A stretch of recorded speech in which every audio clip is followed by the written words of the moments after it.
Gitu. Kalau pink itu sebenarnya menghidupkan suasana ya. Iya. Dan Cheerful, ya. dan Iya. dengan dikombinasiin pink, Dan warna hijau. coklat dengan warna hijau itu kan cowok bisa pakai. Nah, otak gue jadi inget yang celana pink. Dan merasa ekonomi itu mungkin yang makro, tapi juga ekonomi ya rakyat, ya orang biasa gitu. Nah, menurut saya simbol yang paling pas sebenarnya buat momen ini itu kemarin yang jarah-jarahan. Yang dijarah kan ada 2 kategori ya. Yang pertama itu Bu Sri Mulyani, Kementerian Keuangan. Satu lagi adalah DPR. Iya. Iya kan? Nah ini sekarang kita dengan keadaan ekonomi kayak gini ya, coba Mas bisa bantu kita nggak sih untuk melihat dan mengurai Soalnya kan gini, ini kita lagi ngomongin demo ya, Iya, orang betul. lagi ngobrol di masa demo gini. Maksudnya kan udah jelas ya, demo ini kan masalah perekonomian ya, karena masalah ekonomi gitu, iya Iya, kan? iya. Betul, dan ini contoh ya, kayak tadi gue kesini tuh naik Grab Mas ya, naik ojol ya. Terus gue tanya sama dia gitu, Pak gimana sekarang, udah rame atau udah biasa atau gimana? Dia bilang sekarang belum seperti sebelumnya, tapi menurut dia after itu tuh buat dia susah sebenarnya gitu loh. Karena jadi sepi kan, orang-orang nggak berani keluar. Takut. Iya. Betul. Ya. Itu masih sampai was-was ya. sampai ke situ, ke level itu ternyata Mas. Gitu. Iya. Cerita dong Dipo. Iya boleh. Jadi ini konteksnya demo ya. Iya. Jadi Dan yang menyulut Menyulut perdemuan ini ya. iya. ya.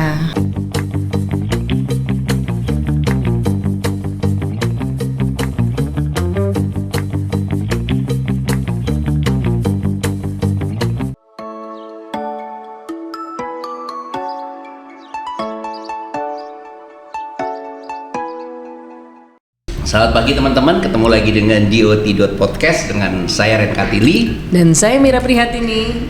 Alhamdulillah hari ini kita bisa podcast dari ricuhnya. Lu nggak keluar mana-mana? Lu yang nggak keluar. Tapi yang senang Lu tiap adalah hari keluar tau. Yang senang adalah kita ketemu lagi, udah bisa online lagi, bisa ngobrol di sini dengan podcast kita. Dan kebetulan hari ini kita kedatangan seorang ekonom muda. Asik. Cie, Mas- muda seperti kita. seorang ekonom muda dari Universitas Indonesia, Mas Dipo Satria Ramli.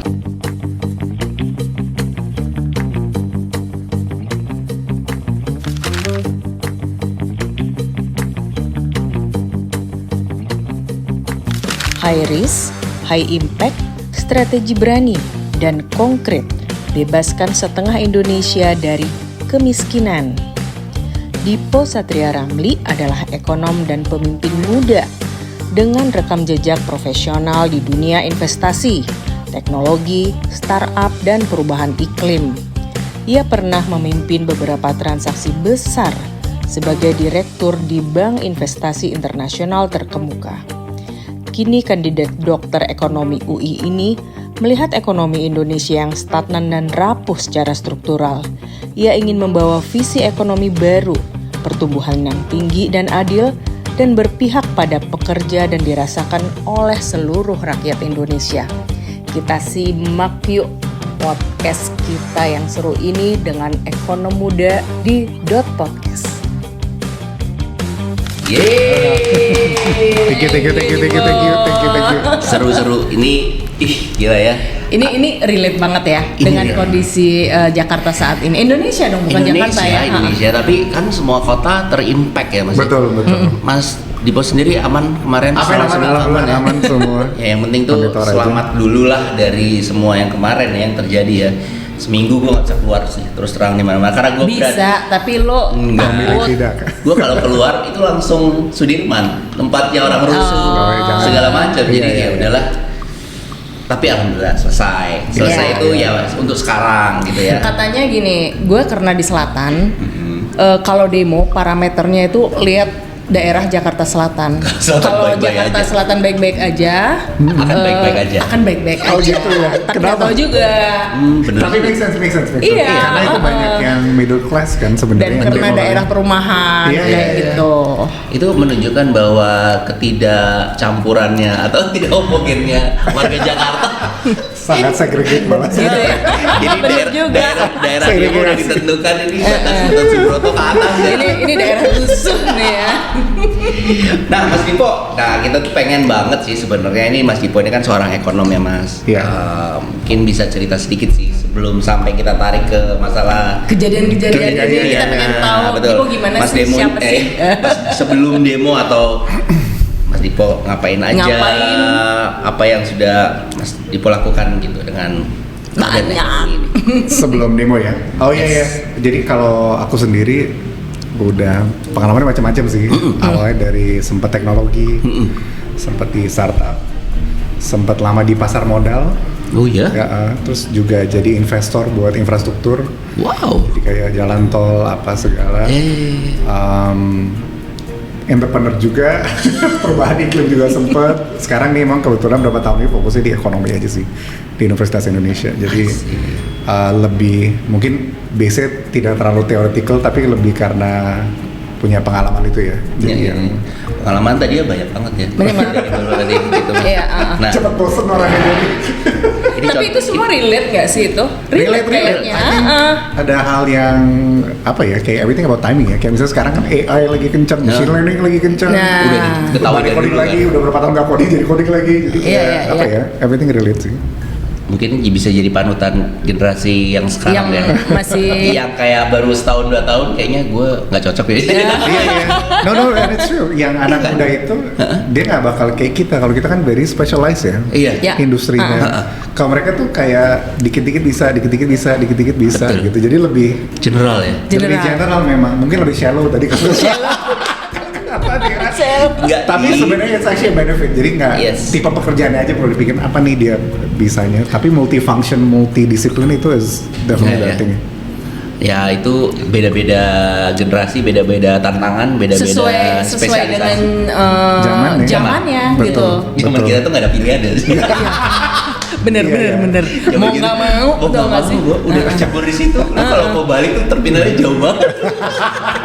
Iya, Bener. Kalau sekarang kan tinggal turun naik MRT, naik ini ibaratnya ya. Iya. Kayak gampang tuh pindah. Soalnya dengan- Dipo ini milenial, iya kan? Milenial. Sebenarnya Hitungannya. senial sih, jadi jatuh-jatuh Senial ya? milenial lah. Jadi aku kerja sama Gen X, tapi aku juga milenial. Iya. Iya. Tapi kan aku juga pernah punya usaha sendiri, entrepreneur. Jadi- banyak kerja sama yang muda juga, sama tua juga, Iya. jadi understand. In between ya Mas. Jadi ya. nggak gitu. terlalu Tersesat. bener. Tapi- Jadi nggak terlalu kayak Gen Gen X X yang kita gitu. udah Iya. kayak mata kuda gitu. Iya. Iya. Ngomong-ngomong Gen X ya, sorry ya, ini Iya, sorry. intermezzo. Sorry. Jadi tadi tuh ada postingan ya, anak SMP, ada SMP zaman dulu kan beda ya mana SMP sekarang ya. Jauh. Sampai postingan tuh bilang ini anak SMP udah kayak kepala sekolah aja. Kenapa? Saking looknya zaman dulu kan Lebih dewasa ya? Bisa. Oh, zaman dulu. Zaman dulu ada Iya, iya. ada postingan zaman kita gitu. Terus gue bilang Iya, ya iya. ampun, ya begitulah Begitulah. zamannya. Tua sebelum waktunya. Tua. Jadi kalau dibilang sebenarnya kita bukan awet muda tapi kita awet Awet tua. tua. Tua lebih dulu dan lama gitu kan. Nah, balik lagi Mas Dipo. Tadi dengan Mas Dipo udah pernah di startup, Iya. entrepreneur dan sebagainya. Kemudian sekarang nggak mengukuhkan ya, lebih fokus pada Fokus ke- ekonomi ya Mas ya. Dan dari semua pengalaman Mas Dipo tadi dengan keadaan yang sekarang Mas Dipo lakukan, ini membantukah dalam profesi Mas Dipo sekarang? Oh sangat. Gitu ya? Sangat. Kebetulan kayak kalau dulu mungkin yang teknologi yang paling gak nyambung, tapi Gitu. sekarang dengan AI dan machine learning malah dia yang paling relevan gitu. Oh. Saya lama kalau ngitung lama kerja mungkin paling lama itu di pasar modal sama Oh. investasi sih. Ya fund manager lah itu yang paling lama kan. Tapi sekarang I think everything matters sih enggak. Iya. Kayak itu juga yang nggak tahu ya, di desain juga pasti ada deh development, tapi di ekonomi itu sendiri machine learning AI sangat bright sih future-nya. Jadi Nah, sementara Mas Dipo sekarang memilih ini tuh ada alasannya nggak sih, Mas? ke pribadi aja mas, Gitu ya? pribadi aja. Nggak ada. Karena cepet bukan- bosan. bukan- keluar sama sekali ya. Bukan karena situasi ya? Iya, mungkin karena situasi juga, mungkin karena situasi situasi. membuat jadi di situasi lebih juga menarik ke situ. iya, jadi kalau kayak di pasar modal kan tuh biasanya ngomongin ekonomi. Jadi dari dulu udah ngomongin ekonomi ya. Tapi mungkin nggak dalam ya, kan beda ya. PhD sama sama S1 S2 gitu. Jadi lebih mendalami aja sih sekarang. I think different perspective, different. Nah ini sekarang kita dengan keadaan ekonomi kayak gini ya, coba Mas bisa bantu kita nggak sih untuk melihat dan mengurai Soalnya kan gini, ini kita lagi ngomongin demo ya. Iya, Orang betul. lagi ngobrol di masa demo gini. Maksudnya kan udah jelas ya, demo ini kan masalah perekonomian ya, karena masalah ekonomi gitu. Iya kan? Betul, dan ini contoh ya, kayak tadi gue kesini tuh naik Grab saya, naik ojol ya. Terus gue tanya sama dia gitu, Pak gimana sekarang, udah rame atau udah biasa atau gimana? Dia bilang sekarang belum seperti sebelumnya, tapi menurut dia after itu tuh buat dia susah sebenarnya gitu loh. Karena jadi sepi kan, orang-orang nggak berani keluar. Iya, Betul. Ya. Itu masih was-was ya. sampai ke situ, ke level itu ternyata Mas. Iya. Cerita dong, Dipo. Iya boleh. Jadi ini konteksnya demo ya. Iya. Jadi Dan yang menyulut. Perdemuan ini ya. Iya. Iya. Mungkin kita ekonomi aja ya, jangan yang menyulut ya. Oh iya. Menyulut dari sektor ekonomi gitu kan. Expertise. Iya, dari Beda nih sektor. soalnya. Iya, salah. Menyulut dari sektor ekonomi, Iya. bukan yang lain. Jadi gini, kalau aku ngeliatnya gini, jadi terlepas siapapun yang menginisiasi lah, Yes. gerakan ini kan ada yang bilang asing, ada yang bilang Masih belum jelas ya. Siapa. Iya. Yang pasti itu memang sudah ada masalah struktural di ekonomi kita. Di ekonomi Indonesia. Di ekonomi Indonesia. Oke. Dan when I say ekonomi itu mungkin yang makro, tapi juga ekonomi ya rakyat, ya orang biasa gitu. Nah, menurut saya simbol yang paling pas sebenarnya buat momen ini itu kemarin yang jarah-jarahan. Yang dijarah kan ada dua kategori ya. Yang pertama itu Bu Sri Mulyani, Kementerian Keuangan. Satu lagi adalah DPR. Iya. Iya kan. Nah, si Bu Sri Mulyani ini sebenarnya simbol buat masalah fiskal kita sebenarnya. Dan pajak bukan. Dan pajak, dan hutang, dan segala. Iya. Yang DPR ini masalah kesenjangan sosial. Ya. Iya. Yang isu yang awalnya mulai itu. Betul. Jadi si Bank Dunia per Juni itu dia ngeluarin laporan tentang kemiskinan. Dan orang banyak yang nggak tahu, lebih dari 2/3 orang Indonesia itu sebenarnya hidup di bawah garis kemiskinan. Lebih dari 2/3. Lebih dari 2/3 itu di bawah Rp50.000 per hari atau 1,5 juta per bulan. Iya kan. Pemerintah dia pakai standar beda nih. Dia sebenarnya sumber datanya sama, cuman angkanya ya bukan dimanipulasi ya, tapi jadi kita Menjadi cantik. Ya jadi cantik lah. Jadi kita nggak sadar. Dia pakai Dia threshold yang berbeda. Oke. Gitu. Jadi memang udah ada masalah itu. Nah itu specifically angkanya tuh 194 juta. Ya kan. Wow. Jadi misalnya aku pegang bolpen ini gitu, kita bayangin ini bolpen kalau 194 juta sebanyak apa ya? Ada berapa kardus? Iya kan, masuk berapa gudang? Ya kan, dan bayangin itu sekarang orang semua. Ya kan, jadi secara struktural ini bukan nggak main-main sih kalau saya ngeliatnya. Memang masalah ini sudah ada. Dan kebetulan di perkotaan mungkin secara persentase kecil, tapi jumlah orangnya banyak karena padat kan kalau di urban ya. Jadi jumlah orang miskin itu sebenarnya lebih padat, lebih perkotaan ya. Di perkotaan. Nah, jadi kalau misalnya kayak ngeliat demo-demo kemarin, mungkin yang awal siapa, tapi pas udah ngerembet ke daerah Senen, ke daerah beberapa Manggarai, itu udah lokal. Jadi kalau udah lokal tuh udah beda cerita. Mungkin yang awal ada agenda sendiri, agenda politik. Jadi another case ya itu ya. Udah another case, udah warga lokal. Ya kan, karena kita jangan lupa juga kayak pengangguran itu juga masalah yang cukup besar di Indonesia. Jadi kayak lebih dari setengah orang Indonesia itu di sektor informal, jadi Gojek, warung, ya kan, hampir lebih dari setengah. Dan itu sebenarnya tidak layak lah kehidupannya, pendapatannya. Nah, banyak pengangguran itu juga, a big chunk itu sebenarnya lulusan baru lulus, Jadi pengangguran itu kebanyakan orang-orang, anak-anak yang baru lulus. Nah, mungkin mereka ini bagian yang frustasi, yang mungkin lebih rajin kan, makanya gua rajin demo lah maksudnya. Jadi kan mereka nggak ada kerjaan kan soalnya. Di satu sisi yang anak-anak baru lulus nggak ada kerjaan, dia jadi rajin demo. Di lain sisi yang bapak-bapak Gojek, iya kan, dia juga ya cukup, antara cukup nggak cukup ya. Jadi saya ngeliatnya cukup struktural sih di level masyarakatnya gitu. Kalau di level atasnya kita berapa tahun terakhir selalu bilang, oh ya Indonesia tumbuh 5%, 5,5%. Tapi actually jumlah si orang-orang ini nih, masyarakat ini tidak naik pendapatannya. Jadi pertumbuhan ekonomi secara makro Naik. tidak translate ke pendapatan real di masyarakat.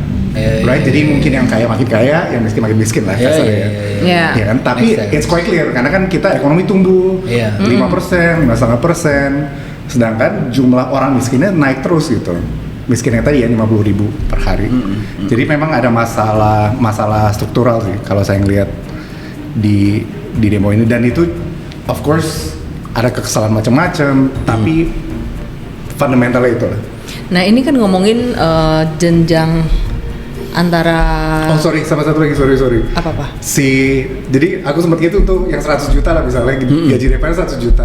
Itu bandingin si 1,5 juta, itu 67 kali lipat. Okay, there is no way you can justify that.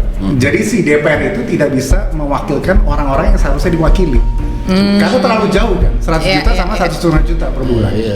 Gitu. Which is itu di bawah UMR. Oh iya, di bawah. Iya kan? Bau Iya, banget. Bau banget. Di bawah emang. Kayak cuman 20% kali Iya. dari UMR. Iya. Nah, yang herannya itu kan sebenarnya ya, herannya orang-orang kayak kita lah ya, Ren, ya.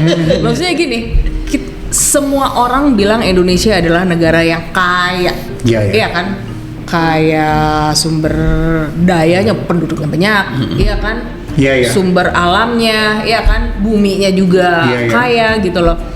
Tapi kenapa bisa masyarakat Indonesia itu jadi semiskin itu gitu Betul, loh? betul. Iya kan? Ngomong semiskin itu kan kita ngitung yang banyak pastinya Iya, kan, iya. bukan ngitung yang di atas itu gitu loh. Iya. Jadi itu very spot on sih, Mbak Mira. Jadi Indonesia memang kita kalau dari PDB ya GDP itu tuh kita top 16. Kita masuk G20 loh, kita duduk top 16 GDP terbesar di dunia. Iya kan? Jadi there is no question how big we are. Iya kan? Itu kita memang benar Mbak Mira, kita sangat kaya sumber daya alam. Kita jumlah populasi banyak itu juga sebenarnya benefit ya buat kita. Jadi bukan hal yang dan kita masuk G20, ya kan? Duduk sama Amerika, sama Rusia, sama all these big boys lah. Iya kan? Tapi kalau ngelihat per orang, jadi GDP per kapita, ya kan? Itu kita memang jauh banget. Gitu. Jadi dengan jumlah populasi yang jadi makanya kita kadang-kadang ngomong makro kan. Kita ngomong makro, ekonomi kita besar, tumbuh 5%. Karena kita tapi kalau dilihat gitu ya. per orang dibagi aja, itu nggak cuman kayak 3,3 juta per orang. Iya kan? Tapi kan itu pembagian kasar aja ya. Jadi itu ngitungnya kayak total GDP dibagi total penduduk. Tapi kan kenyataannya tadi angka tadi sebenarnya bukan 3,3, sebenarnya 1,5 juta gitu. Karena nggak semua itu dapat pembagian. Pasti ada yang lebih, ada yang kurang lah, which is okay lah, ya kan? Iya. Tapi banyakan yang kurang. Banyak yang kurang. Tapi itu bukannya karena Indonesia tuh luas banget dan penduduknya banyak banget ya, sehingga memang susah untuk membuat rata, beda dengan kayak Singapura yang segitu. For sure. Ya, For sure. Ini jadi masalah kemiskinan ini ya. Jadi kenapa tadi saya bilang soal di urban kemiskinan itu, karena memang konteksnya sangat berbeda dengan urban di rural. Ya, jadi kalau misalnya kita ngomongin di Maluku atau Papua, konteks kemiskinan itu sangat berbeda dengan kemiskinan di sini. Karena standar hidupnya beda dan nilainya beda gitu. Sebenarnya ada semacam adjustment sih, saya agak simplify the numbers ya, biar nggak terlalu bingung. Tapi kemiskinan kota itu lebih susah buat keluar sebenarnya. Jadi in the long run lebih susah buat keluar garis kemiskinan di kota, karena kan biaya hidup tinggi. Jadi nggak ada saving gitu biasanya. Jadi kalau kota masalah itu. Kalau masuk. Iya, kalau di daerah lebih mudah, tapi perlu lebih strategik gitu. Jadi biasanya kan dia living cost-nya lebih murah kan, biaya tempat tinggal, biaya makan gitu. Masalahnya pendapatannya aja nih gimana. Kalau sini pendapatan tinggi tapi cost-nya juga tinggi gitu. Jadi kejar-kejaran. Di ngomong Maluku tuh gue ingat ya, waktu itu kan pernah HDII, Himpunan Desainer Interior Indonesia, ke Ambon gitu kan. Jadi dari cabang-cabang itu kumpul di situ gitu. Termasuk Maluku Utara, kebayangan lu Maluku Utara gitu. Iya. Terus dia tuh paling skeptis dan paling sinis, tau nggak sih, terhadap pemerintahan Indonesia gitu ya. ini gue ngomong gini nggak apa-apa nggak sih? Aman. Aman ya? Nanti ditim. Sekarang situasi sekarang lagi aman. Nah, terus dia bilang gini, ini ya, gua rasa ya, dia udah berprofesi ya, bukan mahasiswa ya. Gua rasa sebenarnya ya, pemerintah tuh memang sengaja membuat bodoh orang Indonesia Timur. Dia bilangnya gitu. Banyak yang ngomong gitu Menurut Dipo gimana? Kalau dari segi kita ya, sebagai desainer ya, material tuh nggak sampai loh ke sana.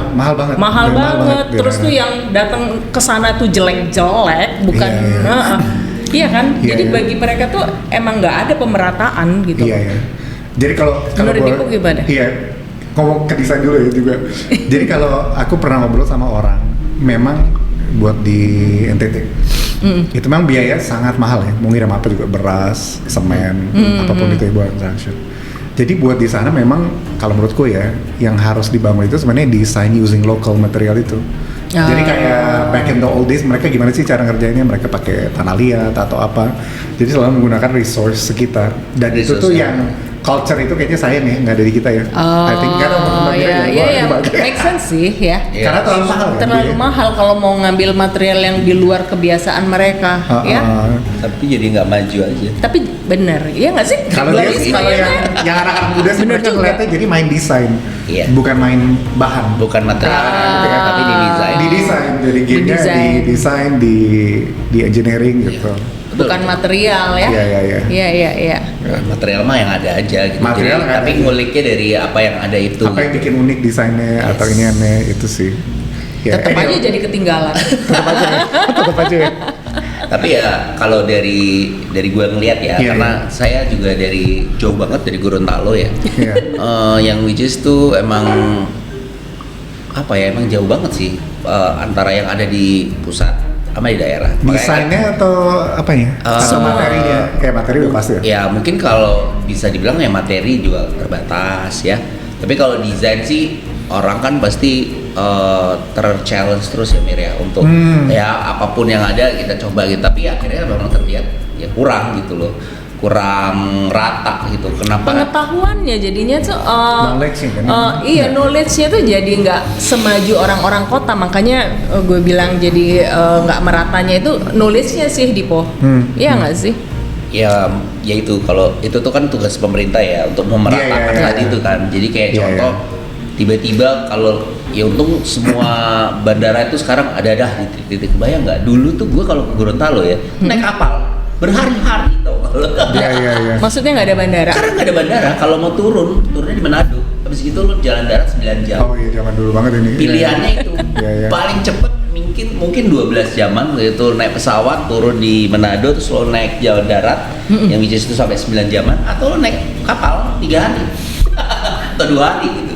Nah itu kan ya karena Indonesia luas banget ya. Iya. Nah itu kan PR Iya, iya. juga ya untuk Benar. bisa sampai Tapi rata. bakal bisa nggak sih dengan Indonesia seluas ini? Nah dari pandangan dari seorang pandang ekonom seorang melihat ekonom bakal kondisi ya, merata gitu loh. tuh, Iya. memungkinkan nggak sih sebenarnya gitu Iya, loh? Ini jadi balik ke pertanyaan tadi ya, sengaja dimiskinkan awal ini. Sengaja dimiskinkan atau emang Mungkin susah pertanyaan dulu ya, banget? sengaja dimiskinkan ya. Jadi aku juga banyak orang bilang itu. Tapi kalau aku ngeliatnya jujur aja bukan masalah sengaja dimiskinkan sih.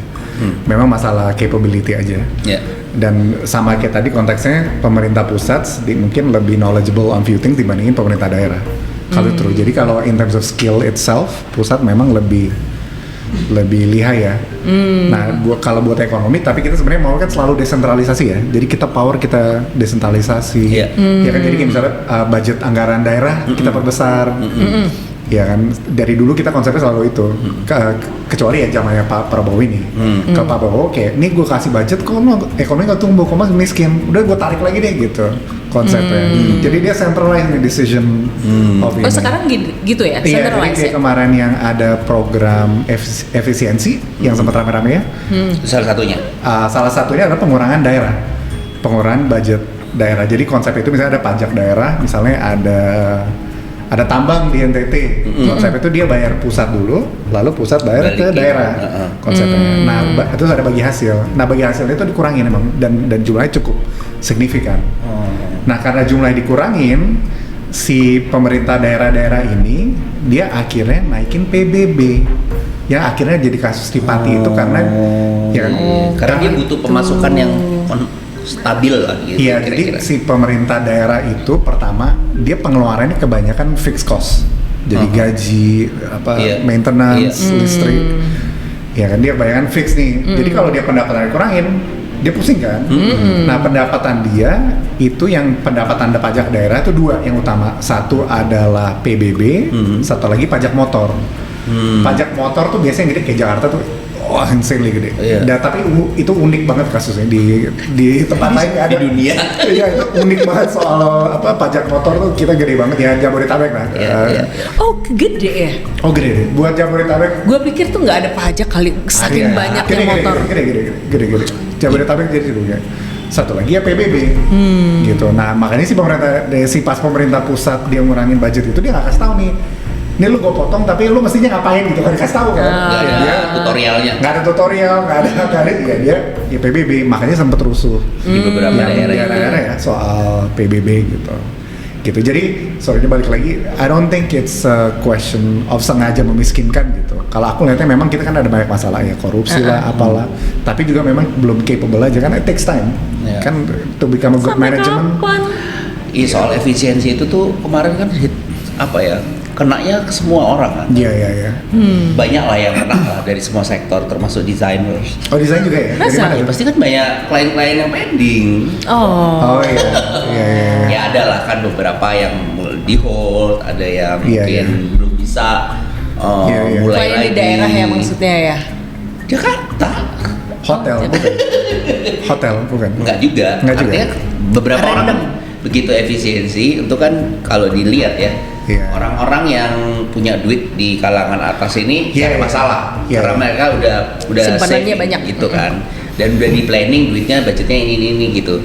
Di klien-klien gue yang di kelas menengah atas ini gak ada masalah, tapi di kelas yang menengah ke bawah karena gue lumayan agak gede ini mas marketnya gitu, dari bawah sampai atas tuh ada. Nah mereka yang di ini tuh akhirnya di hold, banyak sekali yang gak jadi, yang pending, yang ini tuh banyak.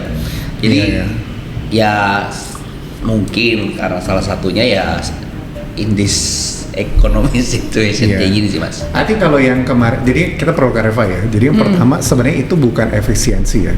Sebenarnya budgetnya itu tidak berkurang sebenarnya. Yang ada realokasi. Jadi tadinya buat traveling apa-apa. Dia pindahin semua tuh buat MBG, buat all these new projects dari Pak Prabowo.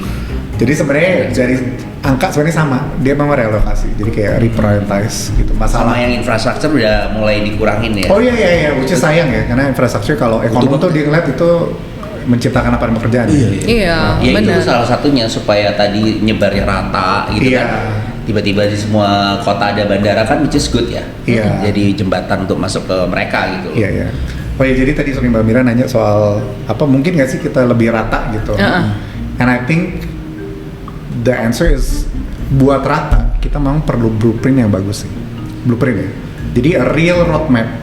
Kan kadang-kadang negara ini kita diatur sama politisi ya. Kalau politisi dia pasti pilih yang populis decision makingnya gitu. Jadi belum tentu long term, belum tentu bagus buat ekonomi. It's just the way it is aja.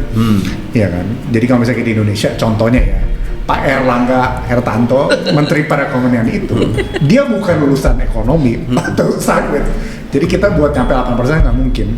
Tapi artinya yang paling missing sampai today menurut saya, yang benar-benar belum ada. Kayak people talk about concepts kan, ekonomi tadi kerakyatan, ekonomi daerah. Itu yang buat blueprint itu siapa sih harusnya? Harusnya ya ekonom ya, yang kayak semacam master plan lah. Yang ngerti lah. Jadi karena dia perlu harmonis kan. Bukan pemerintah. Pemerintah sebagai eksekutif. Tapi harus orang yang benar-benar dengan background itu. Ini aku biasanya ambil buat itu sebenarnya. Jadi karena kita perlu harmonis antara pemerintah pusat sama pemerintah daerah. Iya kan, soal kemiskinan, there's so many different angles yang perlu diatur. Nah kalau ekonomi itu kan dia kayak percaya pasar gitu. Jadi kita nggak perlu terlalu ngurusin A, B, C gitu kan. Kita tapi perlu kasih signal, perlu kasih vision, perlu kasih mission. Di Indonesia tuh kita kebalik tuh. Yang kita mestinya urusin, kita kagak urusin. Ya kan, ya pasti. Itu kan jadi kebalik-balik gitu. Our middle name guys. Our middle name ya. Iya kan, yang mestinya kita urusin. Ya kan, misalnya minyak goreng terus kita nggak urus. Mobil listrik mesti kita urus, kita kasih subsidi gitu kan. Jadi kebalik-balik gitu. Iya kan, jadi karena nggak ada coherent. Ini masalah leadership ya, masalah being coherent, masalah Jadi without a proper vision, oh kita Indonesia nih 5 tahun kemana, 10 tahun kemana, itu tuh nggak ada. Nggak ada duitnya mungkin. Iya mungkin itu juga ya, itu mungkin korupsi is one thing ya. Tapi maksudnya kita nggak ada roadmap. Kayak kita tadi ngomongin kemiskinan ya, Indonesia 194 juta ya, say whatever, it is a lot of people ya. Kayak Cina itu pas dia mau ngeluarin itu, dia keluarin orang, people kan say Xi Jinping ya, diktator apa segala. Tapi dia ngeluarin orang dari kemiskinan itu ratusan juta, never in history. Iya kan, dari Cina kan dulu miskin banget ya, tahun bulan ya. Iya kan. Nah Indonesia tuh kita belum ada, nggak ada roadmap tuh. Iya kan kalau ditanya kita sektor apa yang kita mau fokus 10 tahun lagi nggak ada. Iya kan, kita mau ekonomi apa itu. Seharusnya kepikiran dong, ada dong mereka. Ada tapi shallow, jadi shallow itu maksudnya apa? 8%. Jadi kalau kasarnya orang bisnis kan ya Mbak Mira, Mas Rem gitu kan. Kayak ini target, kita mau tumbuh nih bisnis kita 50% gitu kan. Tapi what does that mean? Kita perlu hire siapa, kita perlu hire sales kayak apa, tipe klien apa. There's so many detail kan yang perlu di work out. Dan di ekonomi juga sama. Jadi kita 8% tapi we don't have that, nggak clear in our mind itu apa. Jadi kita nyebutnya apa ya kalau di ekonomi itu kayak bikin makro, weak in detail. Gitu sih. Ya kan, kayak bisnis orang kan bisa aja bilang, oh aku mau tumbuh 2 kali gitu kan. Kayak what does that mean gitu. Gue juga mau. Iya, tapi nggak ada planningnya. Nggak ada planningnya. Nggak ada, bener-bener. Game plan apa nih kita? Iya. Emang roadmap itu kan kita tahu ya presiden per 5 tahun gitu. Iya. Ada roadmap yang kalau dalam zaman kita dulu kan ada repelita ya, Bu. Iya. 1, 2, 3, 4, 5 ya kan. Iya.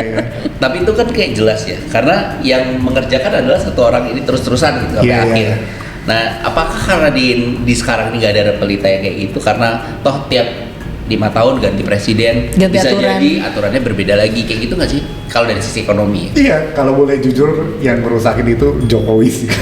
Kultur itu. Jadi seharusnya dulu ada Bappenas ya, Badan ini nasional. Loh, kok masih ada? Masih ada kan? Tapi the way they work is very different. Kalau Bappenas dia mikir jangka panjang. Tadi area mana yang kita mau debut, kita mau jalan tol di mana, jalan raya di mana.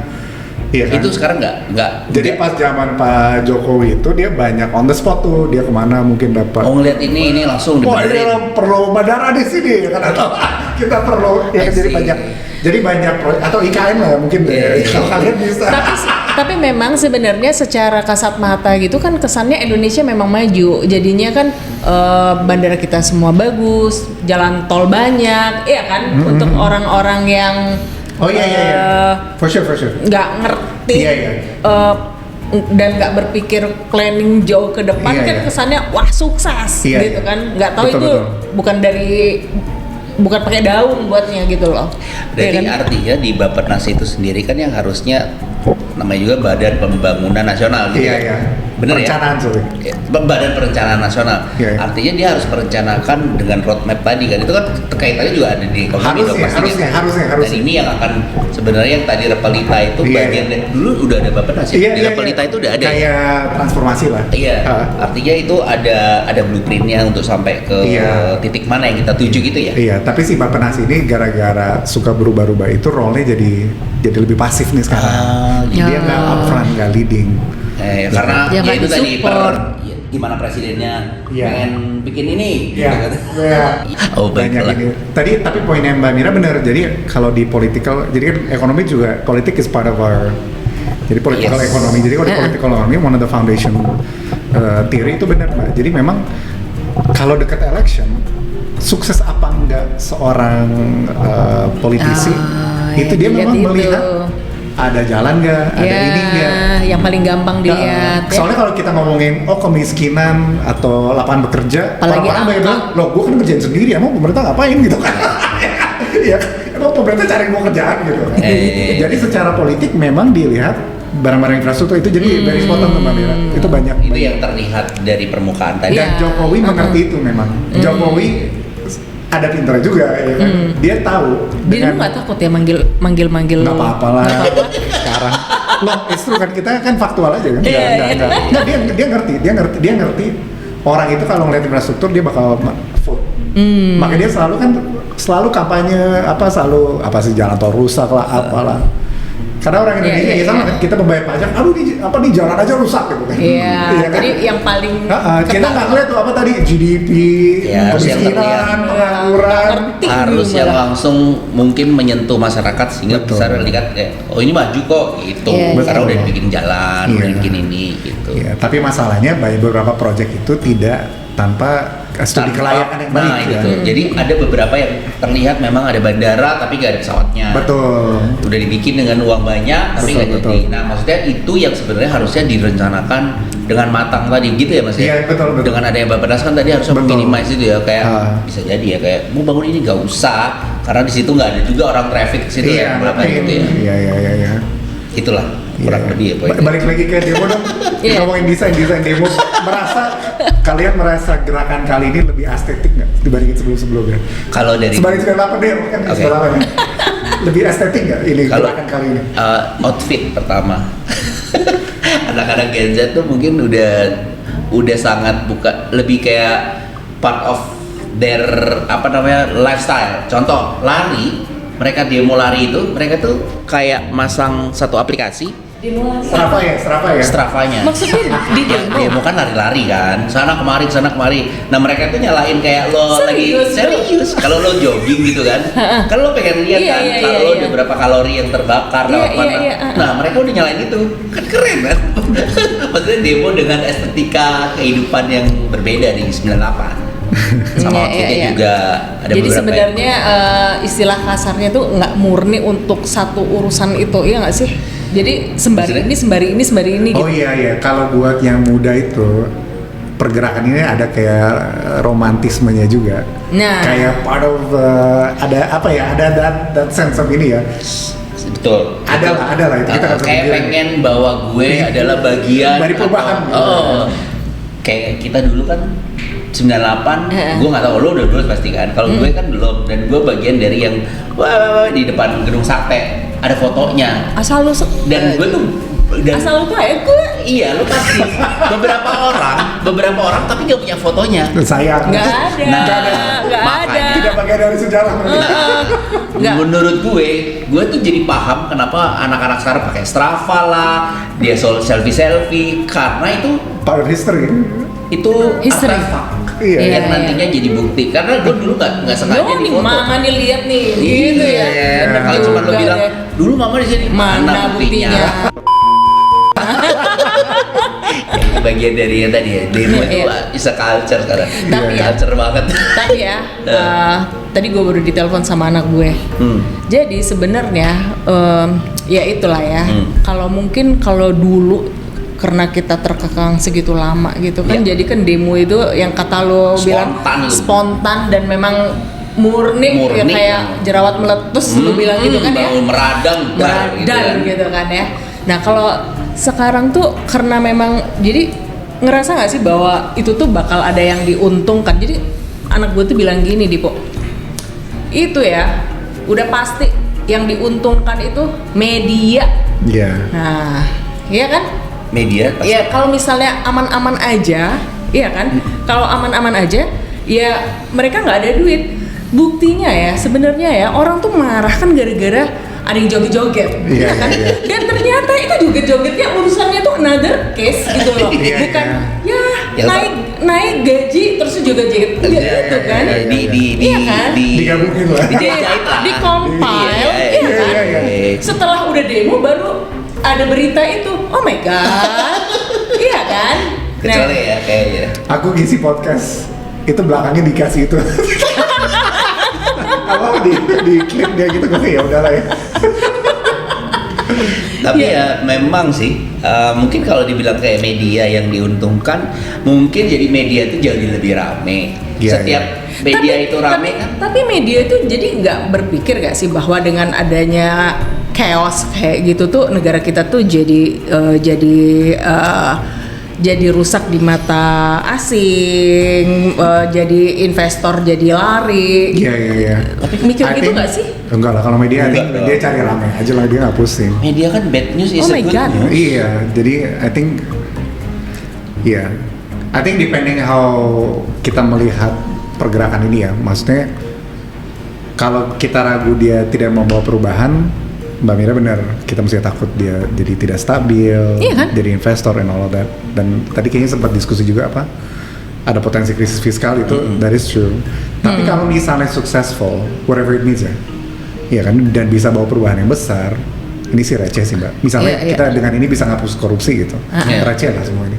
Iya. Semua ini is nothing kan. Jadi I think depending what is the outcome. Iya. Ya, misalnya Hasilnya pergerakan ini tiba-tiba paling nggak orang DPR sama pemerintah nggak korupsi. Itu menurut saya dari sisi ekonomi itu nilainya besar banget. Oh berarti pengaruh banget ya Mas ya? Iya, Maksudnya jadi apa ketika- maksudnya ini nggak ada harganya sebenarnya. Kayak all of this receh sih. Bukannya mengecilkan sorry ya, karena ada Iya. manipulasi, Iya. bukan. Tapi in terms of economic value gitu, Iya. value sangat tinggi. Aku tuh pernah baca ya kayak total yang kemarin tuh ada satu situs gitu ya menceritakan bahwa korupsi di Pertamina contohnya Iya. berapa ratus triliun Betul, ini betul. berapa total tuh 1.600 triliun yang bisa terbaca Iya. yang terdata belum yang nggak terdata ya. Iya. Nah artinya ketika undang-undang perampasan lagi digodok ini kan gitu once ini berhasil kan ya mungkin dari 1.600 bisa diambil mungkin. Iya. Jadi bagian karena itu bisa jadi sekolah berapa ribu sekolah gitu. Iya. Emang Rumah undang-undang sakit perampasan juga. itu harta yang dirampas itu mau dikemanain sih? Ini Memang Jadi itu ya. udah di Nah, ini. draftnya udah keluar, Udah ada ya? udah dari kayaknya baru 2 partai. Kalau terus tuh digunakan sama sekelompok Takutnya orang ya, yang lain takutnya juga ya. ya, apa Saya belum baca bedanya? apa gitu. Iya, Ya, saya belum itulah baca. makanya sebenarnya yang dimatangkan gitu jangan sampai disalahgunakan. Iya. Gitu ya Mas ya. Iya ya. Kurang lebihnya. Gue tuh Tapi cuma ya si korupsi itu tuh jadi Mas mungkin nggak bisa dilihat kayak value-nya aja Mas.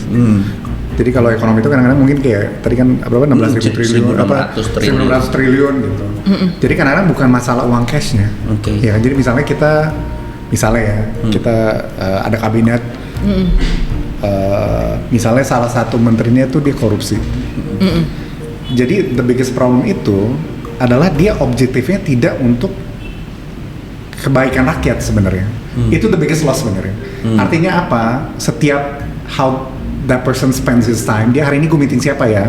Every decision, every time itu waste tuh. Jadi itu kayak itu sangat multiplier effect tuh soal kerugian masyarakatnya gitu. Tadinya dia mungkin mesti yang ngurusin apa jadi ngurusin apa Iya. gitu. Jadi ada banyak yang krusial tuh di hal itu ya. Jadi nggak bisa dilihat value aja sebenarnya. Jadi lebih dari itu ya. Lebih dari itu. Iya. Ya kan how they spend their time, dia meeting Iya, sama iya. siapa, dia decide apa. Iya. Iya kan? Itu sih menurut saya yang paling loss dari korupsi sebenarnya di situ. Iya benar-benar. Jadi ininya tuh rantainya banyak. Rantai gitu itu. loh. Dan terus sorry ini jadi ngomongin ekonomi terus tapi aku soalnya penasaran juga desain. Sedangkan kita penasaran urusan ini ya. Iya, jadi kalau dari sisi kayak korupsi mungkin teman-teman juga tahu itu kita rankingnya quite high. Benar-benar kita quite high. Jumlah korupsi di Indonesia dari perizinan dan apa segala. Ya, itu Nah di kita udah biasa. udah biasa. Kita biasa menghadapi dalam Iya. profesi. Iya ada lah, kita nggak bisa denial lah. Tapi intinya the biggest problem kalau ekonomi itu dia kan ngeliat keseluruhannya. Jadi apa yang terjadi dalam suatu ekonomi kalau ada terlalu banyak koruptor? Ya. Pernah bayang nggak? Misalnya kita nih ada 3 orang, iya kan? Kalau misalnya 1 koruptor, mungkin masih jalan nih. Ya kan? Kalau udah 2? Tapi kalau 2 gimana? Iya. Iya. Jadi dan kenapa itu dari 1 jadi kedua? Karena lebih menguntungkan menjadi koruptor dibandingin bisnis atau jadi pekerja. Betul ya? Dilema nggak lah. Bener nggak? Tapi maksudnya kan Iya, jadi iya, ngeliat iya. sekarang Ngerti. banyak anak-anak DPR atau DPRD mereka langsung masuk tuh ke legislatif, masuk partai. Iya, Kenapa? Easy money. Iya kan? Ya, itu Nah dia. tapi kalau udah terlalu banyak, jadi pertama kalau ada korupsi, apalagi nggak di manage, semakin orang itu memilih profesi menjadi koruptor. First of all. Jadi tujuan ya. Lo jadi tujuan karena ini lebih menguntungkan. Misalnya Mbak Mira bisa sendiri terus suka dipalakin, apa segala ada preman. Lo lama-lama kan, ya gue jadi preman aja sekalian kan. Gue juga rugi. Ngapain gue bisa sendiri kan? Ya kan? Nah tapi kalau udah terlalu banyak, ya kan yang pertama si pie hasil korupsi itu mengecil, dan yang paling parah lagi ekonominya mandek. Karena orang males kan. Ya kan ngapain lo bis ya lo kabur aja dulu ya kan atau itu sih jadi apa dari ekonomi korupsi is very very dangerous and I think kayak the number shows ya kan hampir semuanya mas, dari logistik, dari mana, Iya. every angle itu ada korupsi dan cost itu cukup besar. Gitu. Ya, sorry, that's a very negative ini ya, tapi Nggak, itu loh menarik, maksudnya karena korupsi itu ada yang melihat nggak apa-apa ya, kan tiap orang beda-beda ya. Iya. Kalau misalnya kita ke daerah, ya kan, misalnya terus ada satu kepala desa dia korupsi, tapi dia bagi-bagi duit ke orang, ke tetangga, ke keluarga. Everybody thinks that's fine. Gitu. Jadi ada beberapa orang memang, tapi secara ekonomi kalau logical ya that is the issue. Kalau terlalu Iya, banyak jadi ya, memang mantap. mikirnya harus gede gitu Iya, ya. iya. Begitu lah Iya, kira-kira. balik ke demo dong. Ke Warna demo, ini, ya. warna ini dong, Ya warna. sekarang kan lagi happening ya. Ini ibu pakai baju hijau, ada Oh, iya. pengaruhnya. Oh iya, mestinya Hijau pink itu apa tuh maksudnya? Mestinya Bagus gua ya? kalungnya pakai yang pink. Ya di luar konteks demo sendiri sebenarnya menyenangkan karena kita dapat warna itu kan membuat mood ya mas. Iya. Menurutku ya. Kenapa kita selalu bekerja dengan warna-warna yang berbeda? Karena kita mencoba untuk menciptakan mood Iya. di setiap ruangan, mungkin setiap pojokan, titik dan seterusnya. Nah, ketika ada tiba-tiba, oh pakai warna ini, awalnya tuh seru banget gitu kayak, oh ada dua warna yang diinikan gitu. Tapi kan akhirnya digoreng lagi tuh. Digoreng oh, lagi. yang pink tuh begini, simbol dari kerusuhan, lalala, yang hijau. Jadi akhirnya ya itulah jadi ribut kan. Iya, iya. Ribut Iya, lagi iya. kan soal Ribut warna. lagi, Kita tuh emang negara yang kayak seneng Doyan. ributin Doyan, apapun. ya. Emang doyan. Apapun gua rasa. Jadi lo mau kasih ide Terus apapun. ada ini dong. Gue udah buat warna, udah gue tarik lagi gara-gara ngelihat itu Iya. lu ke siapa. Oh Iya, my iya, god. iya. Ada yang mengganggu ya. Makanya itu yang jadi pertanyaan gue di awal tadi ya kita gitu. Sebenarnya waktu Indonesia ini berdiri ya, nentuin warna bendera merah dan putih Iya, iya, itu, gimana tuh, Mas? itu negara kita ribut nggak sih? Iya, misalnya ditentukanlah merah dan putih oleh Bu Fatmawati menjahit si bendera ya. Bisa jadi kan ada yang lain, kenapa merah Bu? Gitu misalnya. Itu kan merah, biru, Biru putih merah ya. Nah, itu beda lagi tuh Merah, kasusnya kalau Belanda nggak salah. ya? Yang awalnya kan emang ditentukan Iya, kan merah dan putih. mikirnya itu kan karena tinggal robek birunya, bendera Belanda dirobek birunya nggak sih? Bisa jadi ya, gue nggak tahu juga ya apakah bener maksudnya kejadian gitu, tapi paling enggak kenapa Nggak ribut. nggak merah yang dicabut, tinggal putih dan biru misalnya. Iya. Kenapa nggak Mungkin ada putih? satu masa sekelompok orang yang protes gitu. Ya, Enggak lu ya. pro kesini nih harusnya putih yang biru tahu gitu. Bisa jadi kan? Iya. Kan karena tadi dulu mungkin media belum berperan. Iya. Akhirnya Benar. ketika ada media ini kan, keributan jadi seru gitu. Kadang pink, kadang hijau ini Iya, jadi masalah.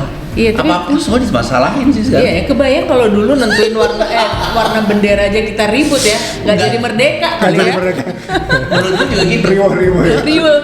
Belum yang nyobek bendera di atas gedung Hotel Yamato di Surabaya, yang merah putih biru itu. Kan bisa jadi yang dibawa jangan yang biru ya.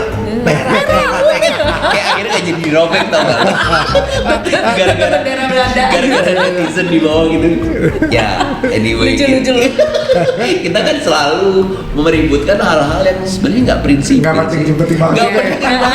Energi lo habis, sementara lo tuh harusnya menuntut nih DPR segini-gini, Iya, iya, malah mau ngomongin warna atau apa. Tapi Iya, itu iya. ya itulah Indonesia ya. Belum lagi ada yang ngomong itu kan jadi dapat duit itu yang buat link itu Iya, memperkaya seseorang. Emang mau dengan ada warna merah, iya benar. Iya. Ganti, terus kalau nggak ganti, Itu warnanya unik nggak sih? Warna Bagus. unik nggak? Bagus. Sistemnya unik nggak? sebenarnya dia yang sangat lebih colorful. Kalau Unik ya? Iya ya, unik dong. Kalau hijau kan hijau Gojek ya. Ijo Gojek. Gojek. Kalau pink Pinknya? itu kan gara-gara dibilang Ibu-ibu karena pakai- ibu-ibu yang pakai Pakai dan ternyata ibu-ibu itu adalah macam-macam gitu ya. macam-macam kayak gitu. Tapi kombinasi itu emang Bagus ternyata ya? oke banget.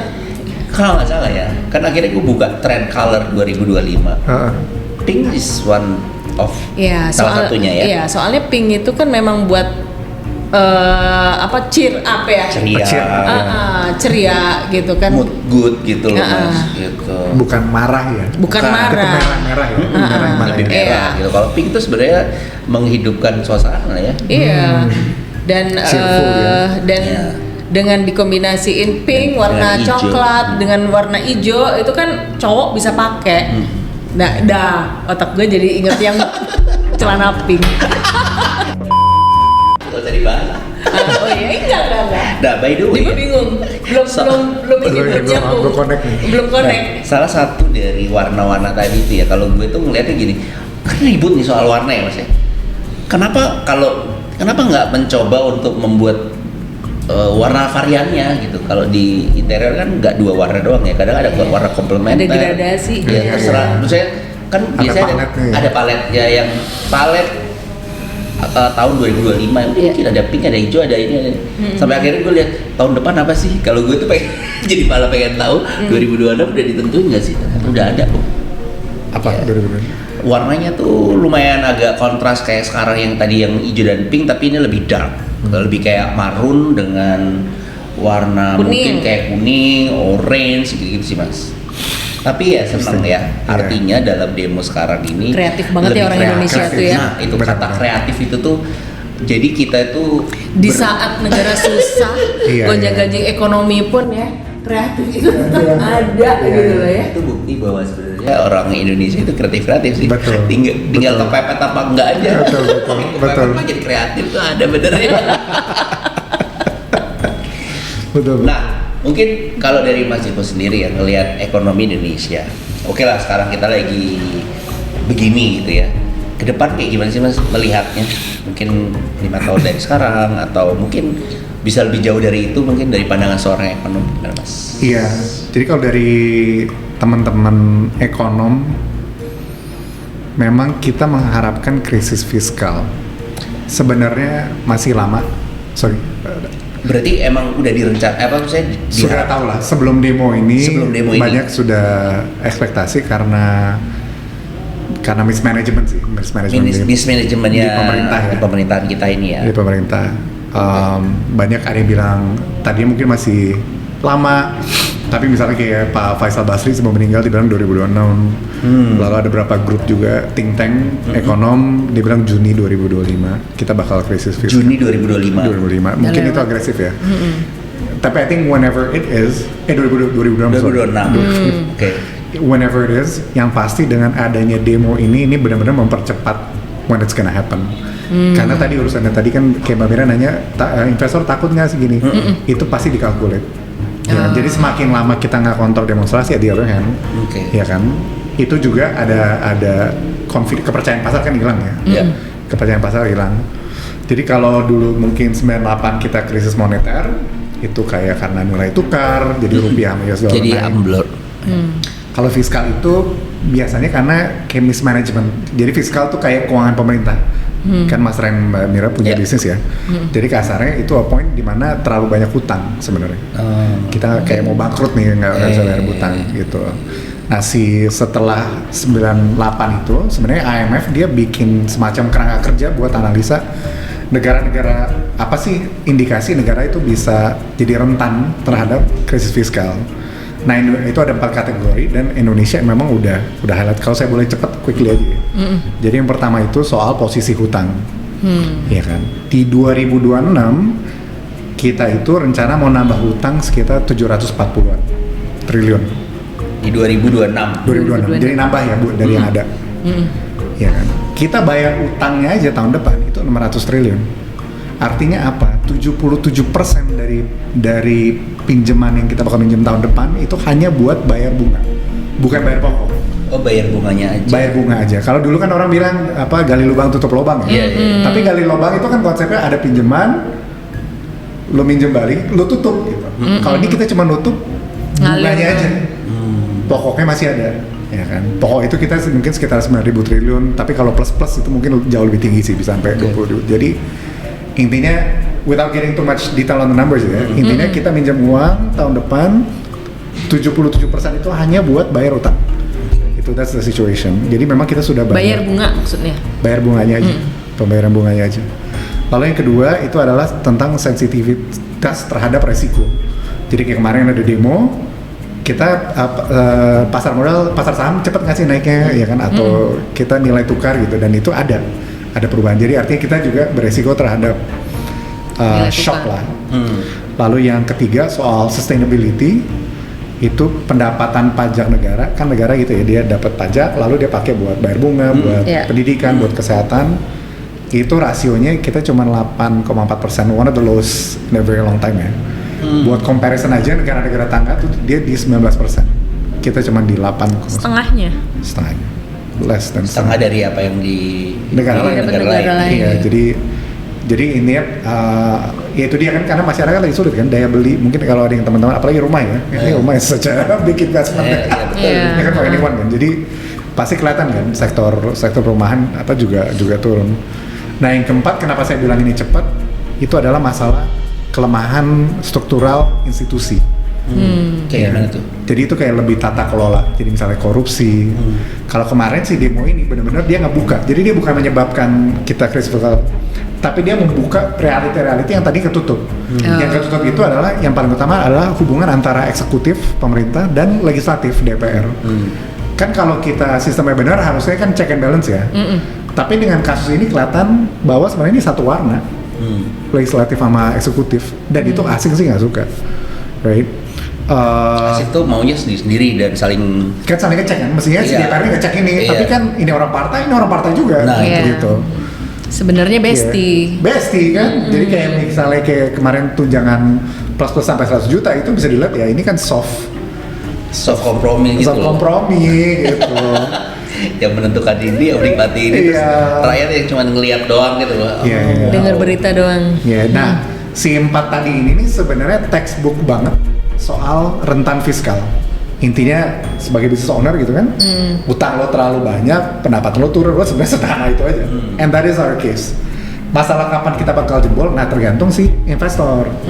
Investor, terutama investor yang bakal, kita kan model ada pinjaman tuh kita kayak selalu recycle gitu loh Mbak. Jadi kita minjem lagi, kita bayar yang lama, jadi selalu diputerin emang. Nah itu tergantung resiko itu dah.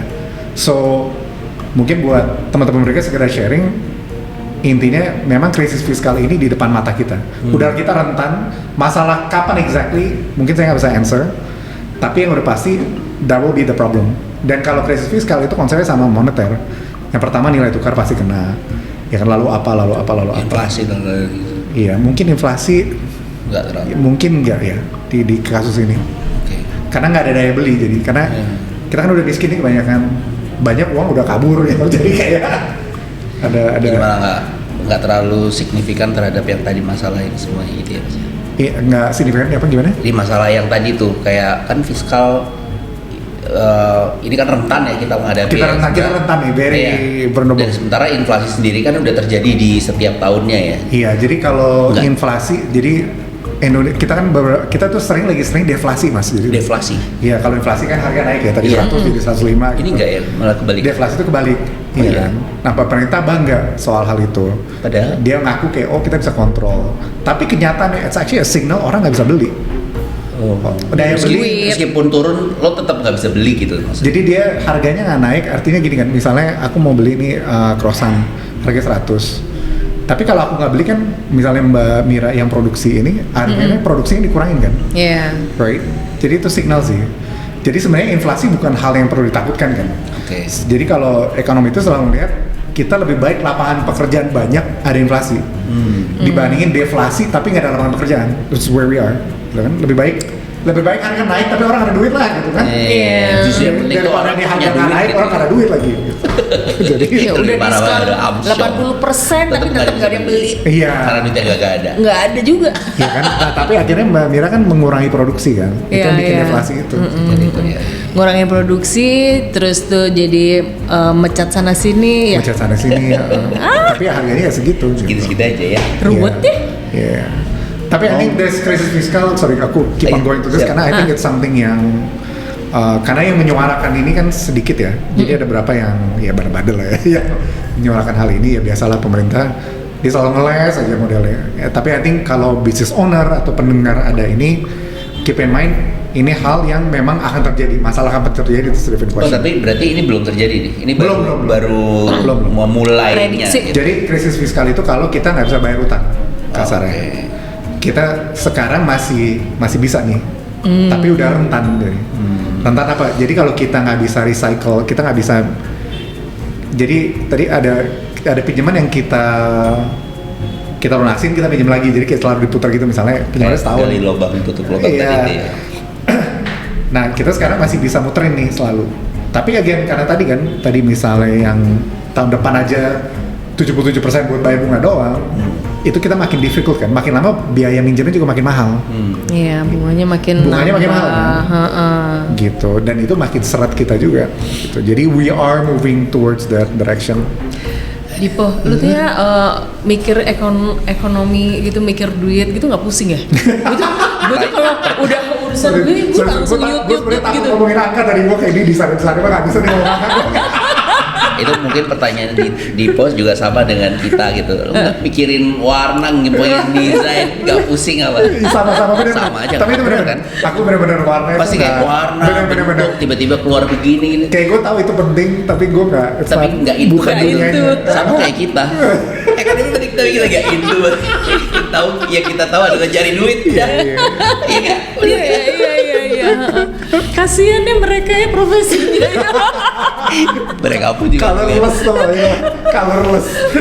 Tapi ya itulah. Mikirin duit terus coba. Setiap orang kan punya apa ya, gifted ya beda-beda. Bener. Kayak Mas Dipo datang terus dengan angka dengan ini kan mungkin kalau kita pinjam tukeran nih ya, tukeran otak gitu ya, dia akan bingung lihat kita di warna semua gitu sama ketika kita ada di dalam sana kayak Kalau otak ini kita kenapa- dibuka ya, Iya, ini kalau kenapa kita angka buka otaknya mereka gila ini hitungan semua.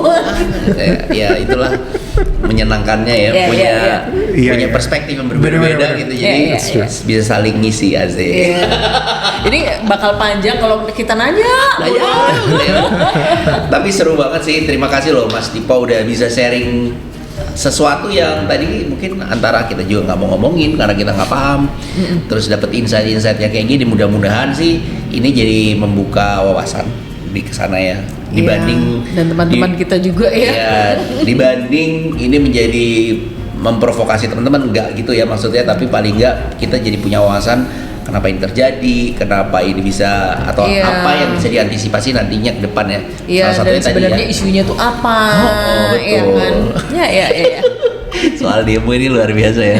Mudah-mudahan sih nggak terjadi yang Lebih parah. anarkis Iya, yang iya. sekarang. Sayang gue tuh baru aja bangga ya.